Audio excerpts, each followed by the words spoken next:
AI প্রযুক্তি আমাদের জীবনকে শুধু সহজ করছে না, আমাদের অনেক কাজের ক্ষেত্রে গুরুত্বপূর্ণ টুলস হিসেবে ব্যবহার হচ্ছে। ইতিমধ্যেই অনেক দেশে এআইয়ের ব্যবহার বিভিন্ন কাজের ক্ষেত্রে চ্যালেঞ্জ ছুড়ে দিয়েছে। অনেক পত্রপত্রিকা, টেলিভিশন, বিভিন্ন গণমাধ্যম, বিভিন্ন অফিস আদালত সব জায়গায় এআইয়ের ব্যবহার দিন দিন বেড়েই চলেছে। আজকের এই আলোচনা আমরা জানব কিভাবে এআই আমাদেরকে আরও দ্রুত কাজকে সহজ করতে সাহায্য করে। প্রথমে আমি আলোচনা করব বানান এবং ব্যাকরণ। আমরা যারা বাংলা ভাষাভাষী স্টুডেন্ট বা বাংলা ভাষাভাষী মাধ্যমে পড়াশোনা করে বড় হয়েছি, আমাদের কাজের ক্ষেত্রে অনেকেই আমাদের প্রচুর ইংরেজিতে লেটার, রাইটার, বিভিন্ন ডকুমেন্ট লিখতে হয়। সেক্ষেত্রে আমাদের ক্ষেত্রে দেখা যায় যে আমরা ইংরেজিতে অনেক দুর্বল এবং ব্যাকরণ আমাদের অনেকেরই ভুল হয়। সেক্ষেত্রে আপনি এআই আপনাকে দারুণভাবে সাহায্য করতে পারে। আপনি এআইতে গিয়ে quillbot.com এখানে গিয়ে আপনি এই বানান, ব্যাকরণ এগুলোর হেল্প নিতে পারেন। আপনি কোনো একটা ডকুমেন্টস লিখে সেখানে যদি বলেন যে আমাকে ব্যাকরণ শুদ্ধ করে দাও, তাহলে এআই আপনাকে দারুণভাবে হেল্প করবে। প্রেজেন্টেশন আমাদের বিভিন্ন ক্ষেত্রে প্রতিনিয়ত বিভিন্ন কাজের জন্য প্রেজেন্টেশন দিতে হয়। আবার শিক্ষার্থীরা তাদের সেমিস্টারে শেষে প্রেজেন্টেশন প্রেজেন্ট করতে হয়। সেক্ষেত্রে এআই আপনাকে দারুণভাবে সাহায্য করবে। আমরা অনেকেই প্রেজেন্টেশনের যে বিষয়গুলো থাকে সেগুলো সঠিকভাবে লিখতে পারি না, বা লিখলেও কার্যকরভাবে সেগুলো প্রেজেন্ট করতে পারি না। সেক্ষেত্রে এই প্রেজেন্টেশন তৈরির ক্ষেত্রে এআই টুলস আপনি ব্যবহার করে সহজেই সুন্দর প্রেজেন্টেশন তৈরি করতে পারেন।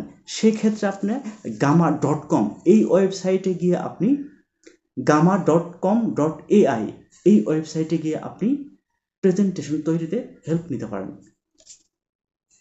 ভিডিও ট্রান্সক্রিপশন এবং বিশ্লেষণ।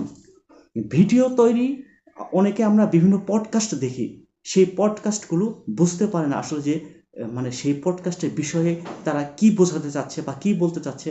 বা আমরা যে কোনো একটা বিষয়ের উপর যখন গুগলে বা ইউটিউবে ভিডিও দেখি, সেই ভিডিওগুলোর ট্রান্সক্রিপশন বিশ্লেষণ আমরা বুঝতে পারি না। সেক্ষেত্রে আপনারা এআই গিয়ে notebook.alm.com গিয়ে আপনারা এখানে গিয়ে আপনারা সুন্দরভাবে সেই ভিডিওগুলোর পডকাস্টগুলো বোঝার জন্য হেল্প নিতে পারেন। ক্লাস, হোমওয়ার্ক এবং অ্যাসাইনমেন্ট। শিক্ষার্থীদের প্রায়ই শুনতে হয়, এই অ্যাসাইনমেন্টটা কি হলো রে, কালকে জমা দেওয়ার লাস্ট ডেট, এখনো আমি করতে পারলাম না।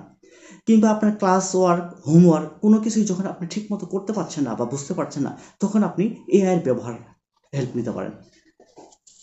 এআইয়ের বিভিন্ন ওয়েবসাইট রয়েছে, exami.ai, cactus.ai এই সাইটগুলোতে গিয়ে আপনি হেল্প নিতে পারেন।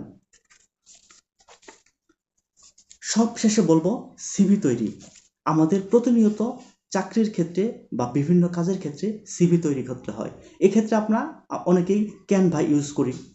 ক্যানভাতে গিয়েও আপনারা সিভি তৈরি করতে পারেন, কিন্তু সিভি এআইতে গিয়ে আপনারা একটা সুন্দর সিভি তৈরি করতে পারেন, এআই এর সহযোগিতা নিতে পারেন।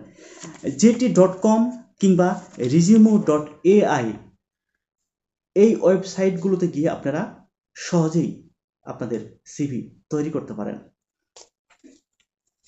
গবেষণা, আমাদের প্রতিনিয়ত অনেক গবেষণা আমরা করি, রিসার্চ আমাদের দরকার হয়।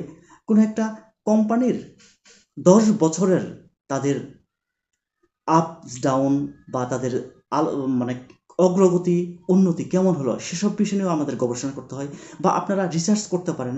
সেক্ষেত্রে অনেক এআই আপনাকে হেল্প করতে পারে।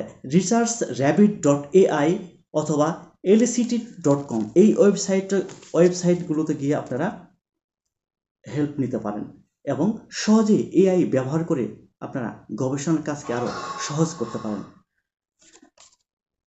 আশা করি আজকে একটা শর্ট ধারণা দেওয়ার চেষ্টা করলাম এআই নিয়ে। আমি কয়েকদিন কিছু লেখালেখি করেছি।